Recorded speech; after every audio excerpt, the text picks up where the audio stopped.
Sejam bem-vindos a mais um episódio do programa Perfil.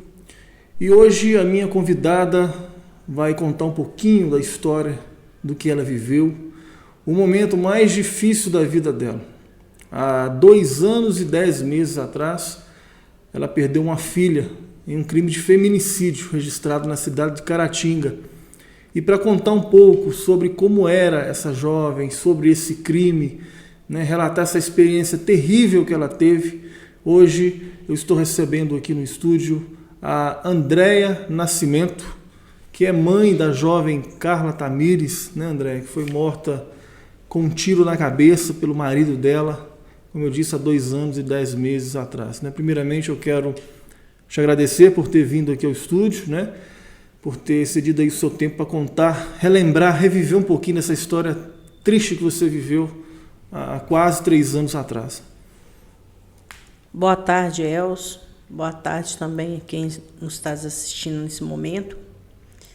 Bom, realmente foi um momento muito difícil que eu vivi e ainda vivo, Porque perder um filho não é fácil. E a Carla, ela tinha muitos sonhos. A Carla era uma jovem de 23 anos, tinha sonhos de voltar a estudar, sonhos de seguir uma carreira, porque ela sempre conversava comigo. Uma menina muito alegre, que contagiava onde ela chegava. Uma filha excelente, A Carla, ela era alegria aonde ela chegava. Quem teve o prazer de conhecer a Carla sabe contar o jeito que era a Carla,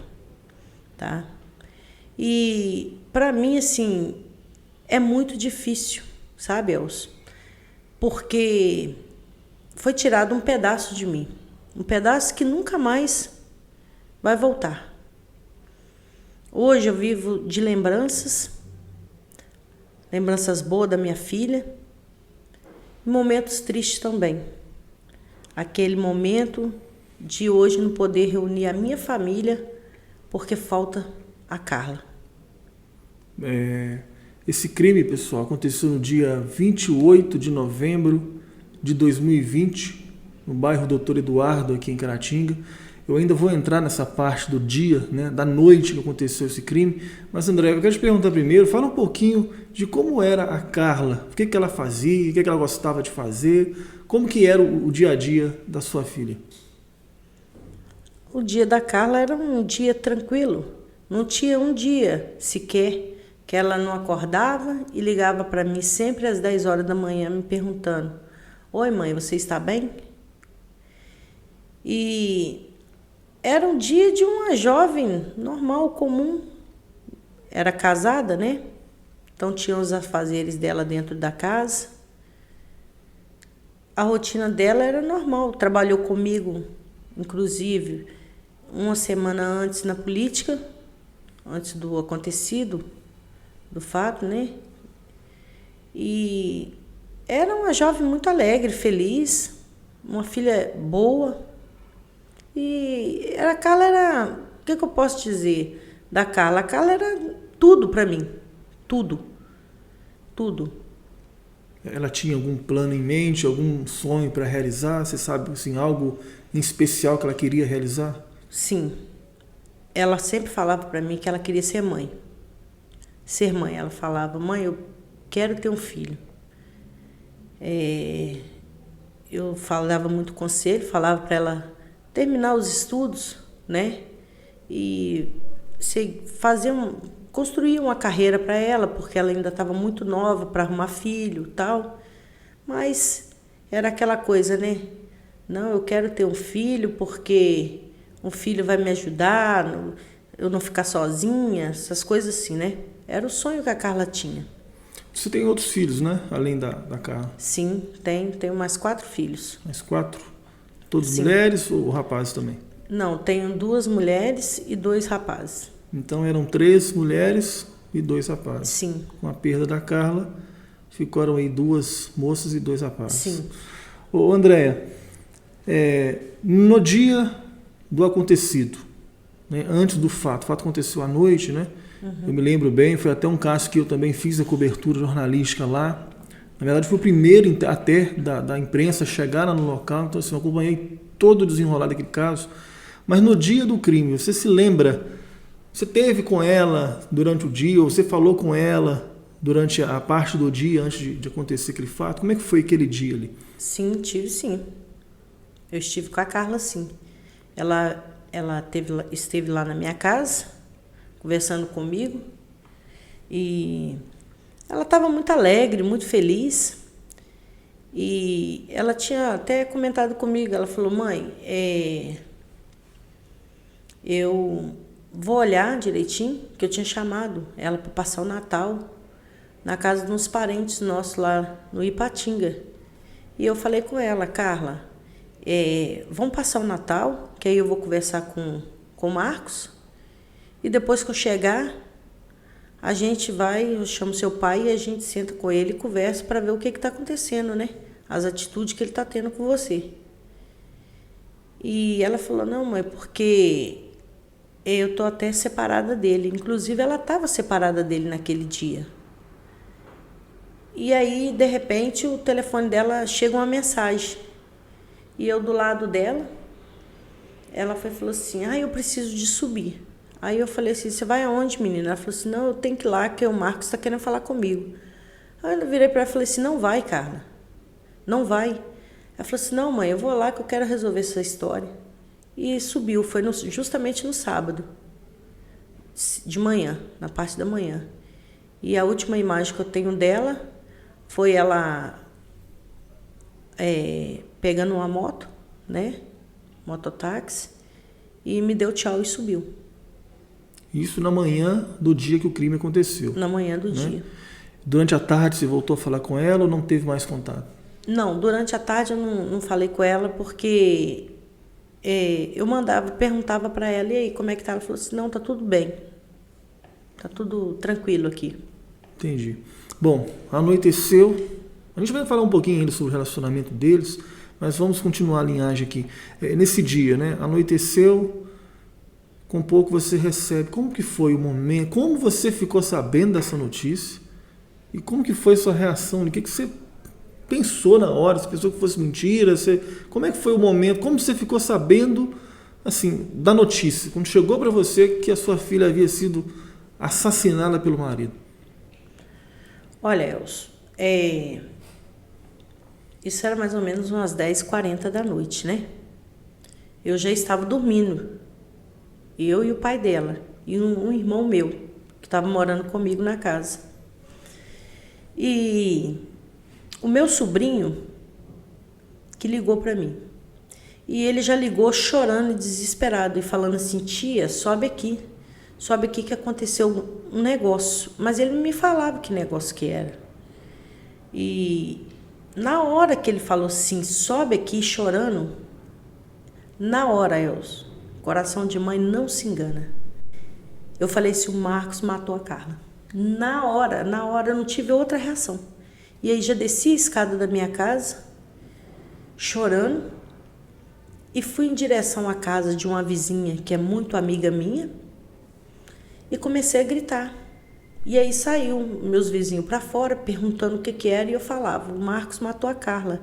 Nisso meu marido acordou assustado, levantou assustado, o meu irmão, e ele disse assim, o que está acontecendo? Eu falei, o Marcos matou a Carla.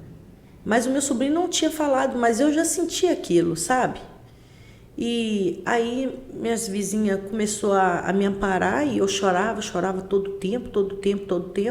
E nisso meu marido, meu irmão, foi até a casa dela para ver se tinha acontecido mesmo. Inclusive, meu marido não conseguiu chegar até lá, que ele passou mal no caminho, antes de chegar aonde ela estava, na casa dela.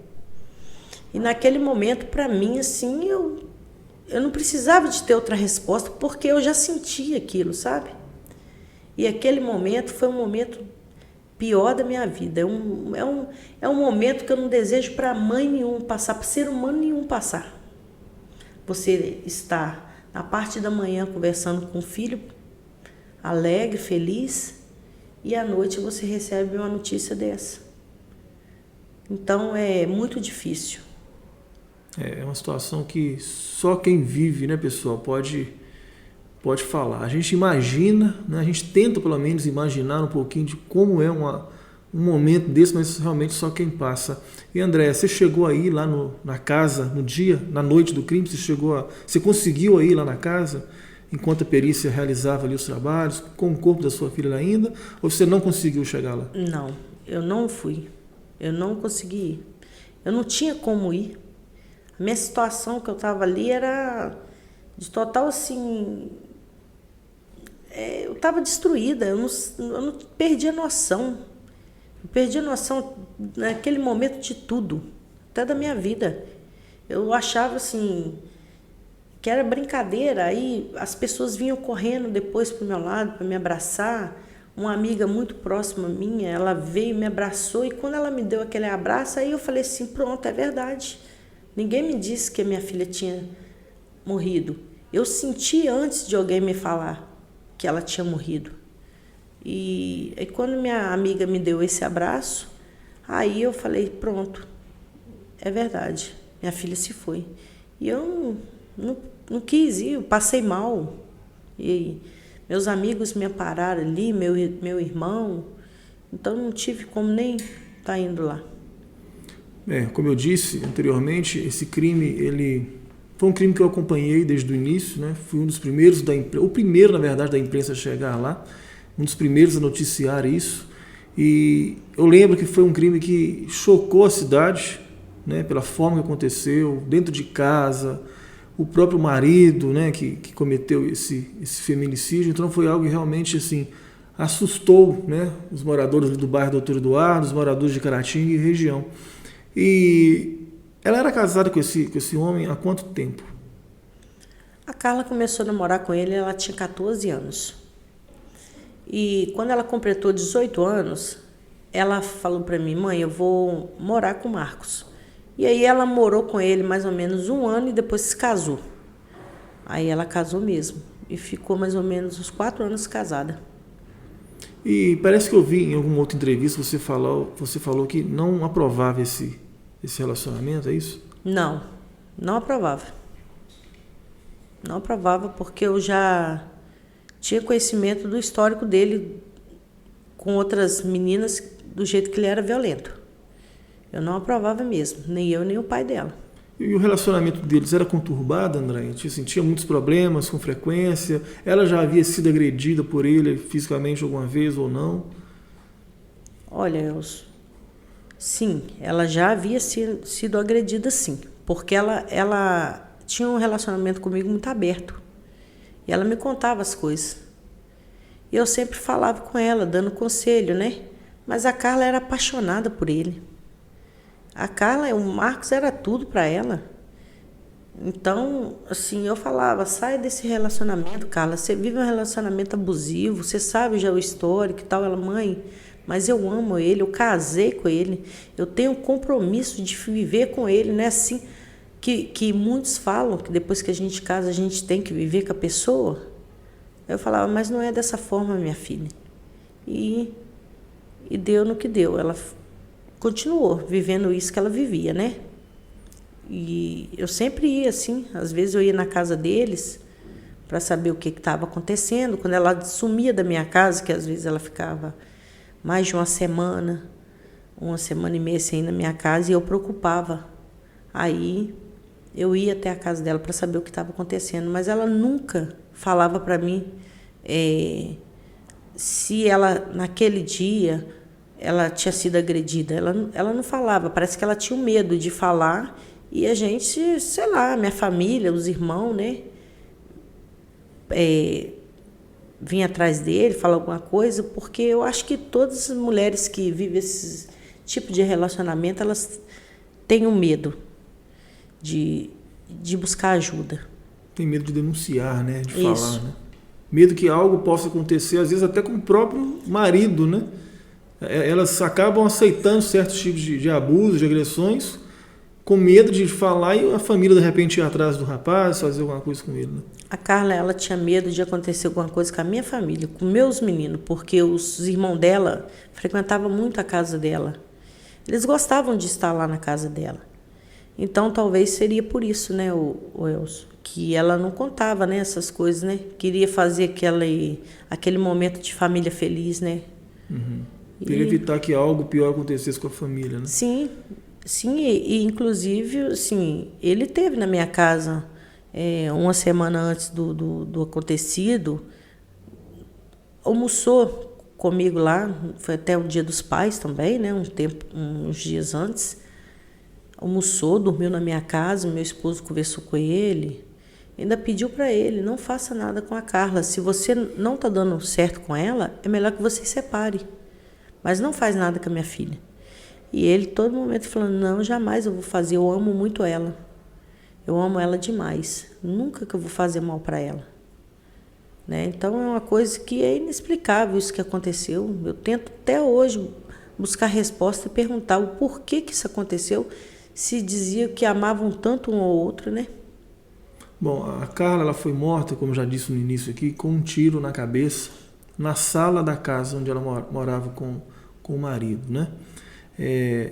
Poucos dias antes dessa gravação, dessa entrevista, aconteceu o julgamento, né, do autor desse crime. Ele confessou, né, inclusive, não é isso? Houve o julgamento poucos dias antes dessa gravação. Ele foi condenado a mais de 15 anos de prisão, mas, pelo que eu vi, Andréia, ele, em algum momento, ele relatou que não teria atirado porque quis, teria sido, de repente, um disparo acidental.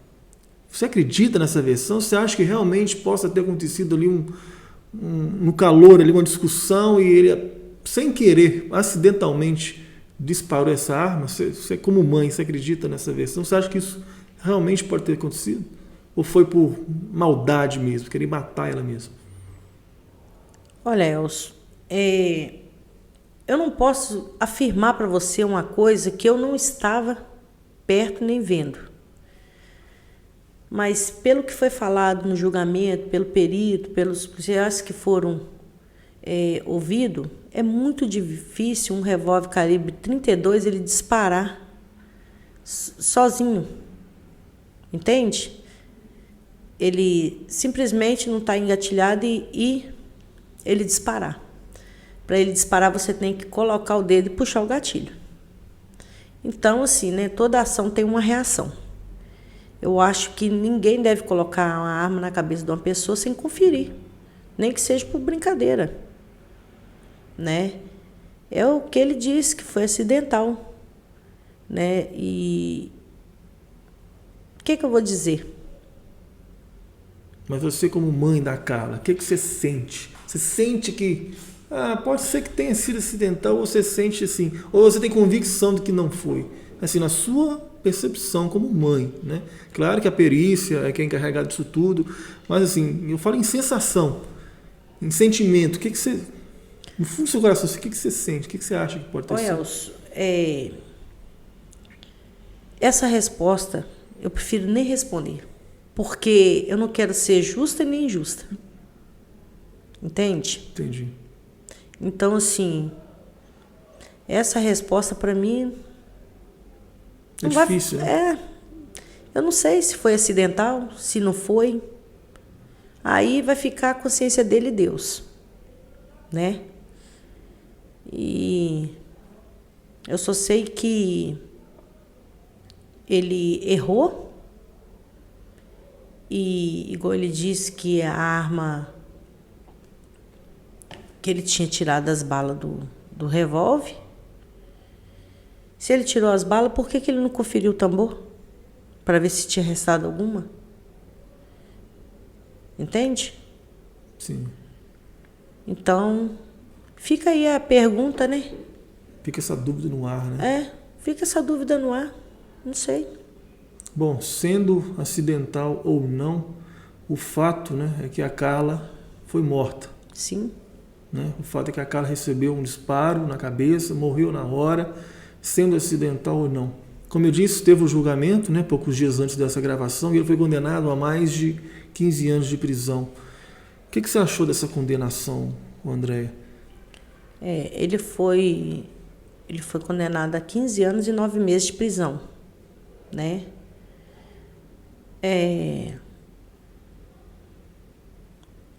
Eu quero agradecer a doutora Renata, do Ministério Público, que me representou. Agradecer todos que, né, se envolveu nesse caso da Carla. E dizer que se eu me sinto feliz, não me sinto feliz, nem um pouco. Igual eu já disse nas outras entrevistas. Isso para mim não me traz alívio nenhum. Não pelo fato dele ter sido condenado somente a 15 anos e 9 meses de prisão. Porque uma vida, ela vale muito mais do que 15 anos. É uma vida que a minha filha podia ter de estudo, sonhos, trabalhos, que foi tirado, né? Então, assim, foi cumprido a justiça, sim, da terra, né? Igual eu já falei nas outras entrevistas. Mas dizer para você que eu fico feliz, nem um pouco. O tempo de prisão, você acha que foi justo? Pouco? 15 anos e 9 meses?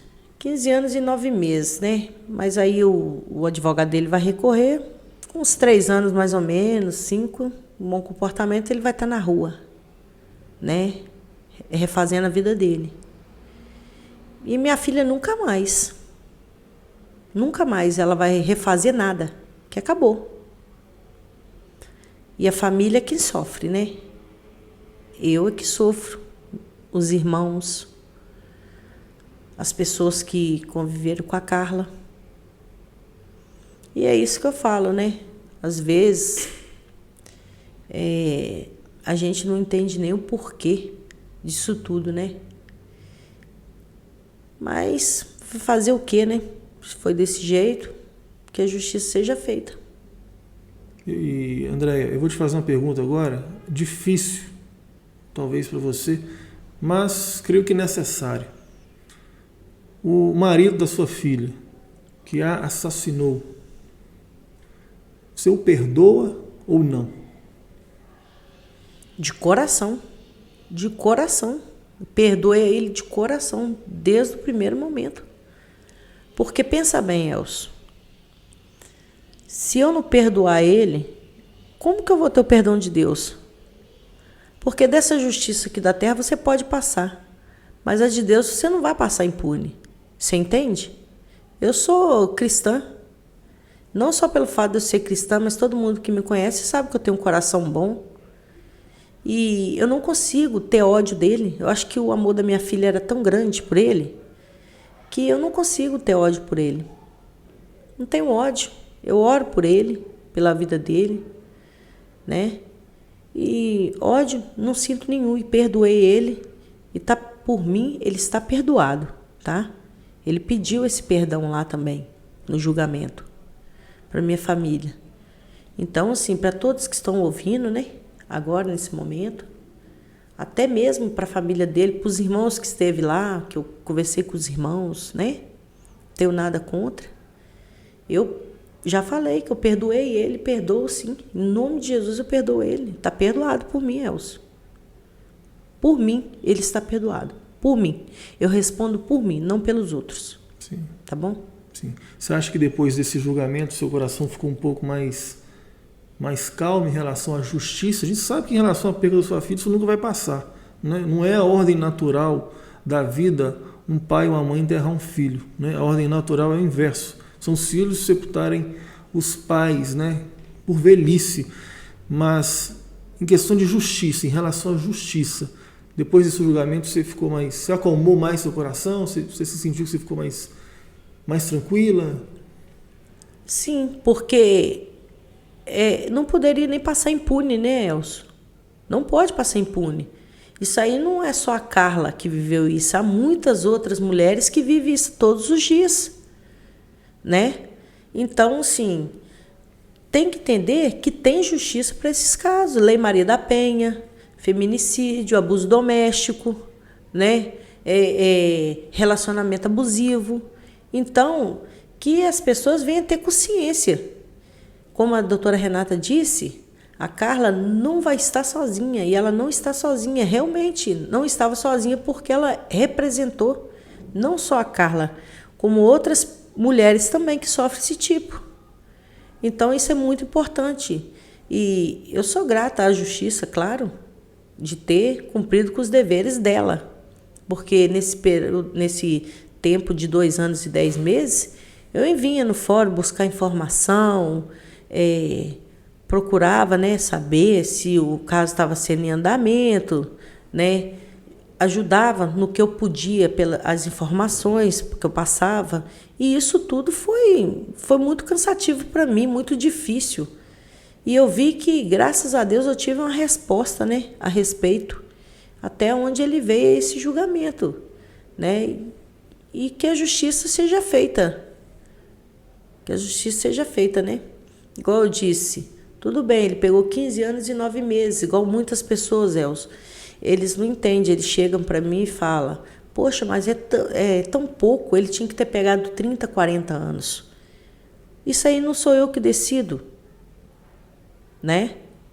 Agora, isso aí cabe à justiça decidir o que foi fato e o que não foi. E ele teve a condenação que foi merecida, né?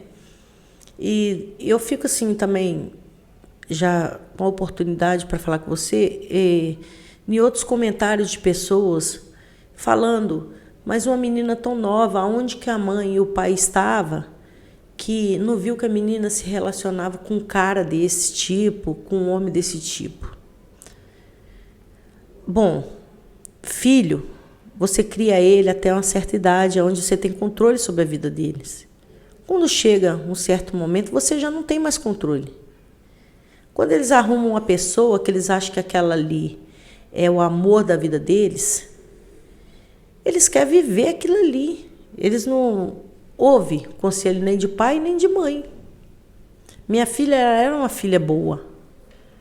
Ela achou que ela estava se relacionando com a pessoa que ia cuidar dela, né? Que ela podia se sentir segura, ter filhos, viver como um casal vive. E não foi isso que aconteceu. Então, sim, eu quero dizer para as pessoas que às vezes entram nos comentários meus do Facebook, às vezes até na reportagem que eu estou fazendo, e comenta. Infelizmente, filho, você não tem domínio o tempo todo. E outra coisa, a gente, quando está na adolescência da gente, a gente quer conhecer coisas novas, viver coisas boas, achar que você vai ter uma vida diferente, em conhecer uma pessoa, em ter uma família. E não é dessa forma.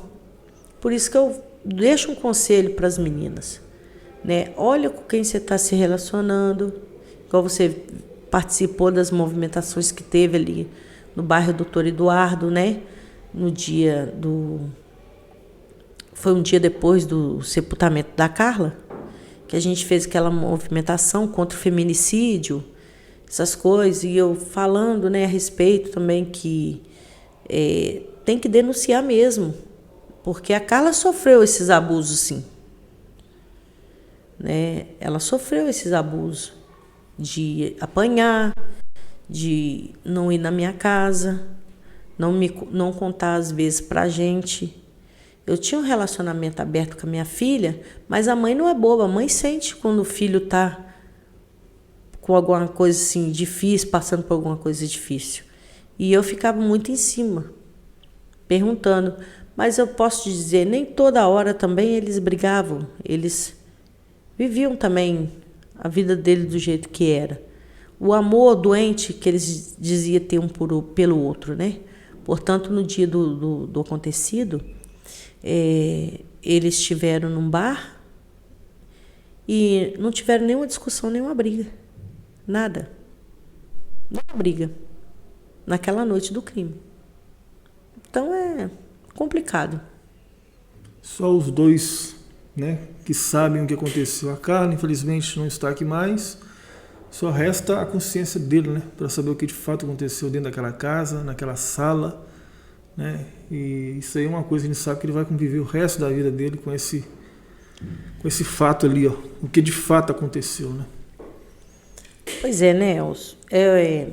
Igual eu sempre falei e falo com as pessoas que me conhecem. Não tem a coisa pior do mundo do que você viver uma prisão que é dentro da sua mente. é aquela consciência que pesa naquilo que você fez o tempo todo. Aí você se pergunta, por que eu fiz? Por quê? A consciência da gente, ela é uma coisa que ela mata a gente aos poucos, tá? Vai matando aos poucos. E como eu disse nas entrevistas passadas, até mesmo no dia do fato, eu perdoei ele e perdoo. Mas a consciência dele é que vai condenar ele a vida dele inteira. Infelizmente é dessa forma. Porque teve pessoas que chegou perto de mim e disse, se fosse no meu caso, eu não aceitaria. Porque eu acho que o mal você tem que pagar com o mal. Eu já não penso dessa forma. O mal você não deve pagar com o mal. Você tem que ver que você é diferente daquela pessoa. Porque eu acho que isso aí ainda é pior para ela que está pensando. Porque vai falar, como que a mãe teve uma perda dessa, nunca mais vai ver, nunca mais vai ter um abraço e continua levando a vida. Se eu te falar que é fácil para mim, não é fácil, Elcio. Quantas crises de choro eu passei dentro da minha casa. Quantas vezes eu olhava 10 horas da manhã pro telefone achando que eu ia receber uma ligação da minha filha me perguntando como eu estava. Aniversário dos irmãos dela, que ela gostava de participar, e ela que chegava e montava a festinha lá em casa. Dia das Mães, eu tenho no meu celular guardado uns vídeos dela na minha casa com os irmãos, montando aquela festinha surpresa para mim. Então isso é muito difícil. Igual eu estava falando, eu fui nesse julgamento. Até então eu achei que eu ia continuar sendo arrolada nesse processo aí, mas eu não fui, me tiraram. Igual eu falei, eu não me importo os anos que ele vai pegar, porque isso não vai trazer minha filha de volta. Mas eu fico aliviada porque a justiça foi feita. E outras Carlas não vai sofrer do jeito que a minha sofreu. Morrer por um amor que ela achava que ia proteger, que ia cuidar, né? Complicado. Bom, pessoal, é isso. Vocês acompanharam um pouco da história, né, desse feminicídio ocorrido em Caratinga em novembro de 2020. Mas antes de finalizar essa entrevista, eu vou pedir para você, Andréia, olhar para essa câmera número 2 aqui, porque uma coisa sou eu como jornalista, outras pessoas darem conselhos, mas agora vocês vão ouvir conselhos de uma mãe que perdeu uma filha em um crime de feminicídio. Então, assim, a história é diferente. O conselho ele vem do coração mesmo, sabe? Porque, como eu disse, uma coisa é eu, como jornalista, estar cobrindo um fato e aconselhar e tal, mas ela viveu, ela vive, sabe? Na pele, essa dor dia após dia. Ela perdeu uma filha. Então, André, eu vou pedir você para olhar para essa câmera 2 e falar para todas as mulheres, jovens, adultas, adolescentes, que vivem um relacionamento abusivo, mas têm medo de denunciar, ou então, por amor, acabam perdoando, e em muitos casos o final é trágico, como aconteceu com a sua filha. Então vou te pedir para deixar o seu conselho de mãe para essas pessoas que vivem esse tipo de relacionamento. Tá. Antes de eu deixar o recado para essas jovens, essas mulheres, eu quero agradecer minha participação aqui. Quero agradecer também, porque eu não tive tempo de agradecer as pessoas que estiveram comigo ali no julgamento, a minha família, as amigas da Carla, tá? Com os cartazes. Foi um momento difícil, mas um momento bonito, tá? Agradecer o jornalismo que esteve presente ali, né? Que foi muito importante. E agradecer vocês que sempre estão, né, acompanhando os casos aqui na nossa cidade, viu? Bom, e para vocês, né, as mulheres, as adolescentes, as jovens que estão se envolvendo, fica aí um alerta para vocês. A Carla era uma menina de 23 anos, tinha sonhos, uma vida pela frente, uma menina que contagiava, alegre, e teve a sua vida interrompida por uma pessoa que ela acreditava que amava e que ia cuidar dela. O relacionamento abusivo, ele também é um relacionamento abusivo psicologicamente, tá? É aquele relacionamento que começa colocando as coisas na cabeça da pessoa, da mulher. Você não consegue, você não pode se manter, você é isso, você é aquilo, aquilo outro. E dizer para vocês é o seguinte, hoje o feminicídio cresceu muito. Mas hoje vocês não estão sozinhas. Tem a Defensoria Pública, tem o Disque Denúncia. Procurem alguém que vocês tenham confiança para estar contando o que você está vivendo, porque isso é importante. Às vezes uma pessoa vai te ajudar. Não seja igual a Carla foi, guardando tudo para ela, achando e acreditando que ia ter mudança, porque não tem. Infelizmente a gente vê que não tem. Ame a si própria, primeiramente. Porque se você amar você primeiro, você vai ver que aquilo ali, o que você está vivendo, não vai te fazer falta. Então, eu falo para vocês, não deixa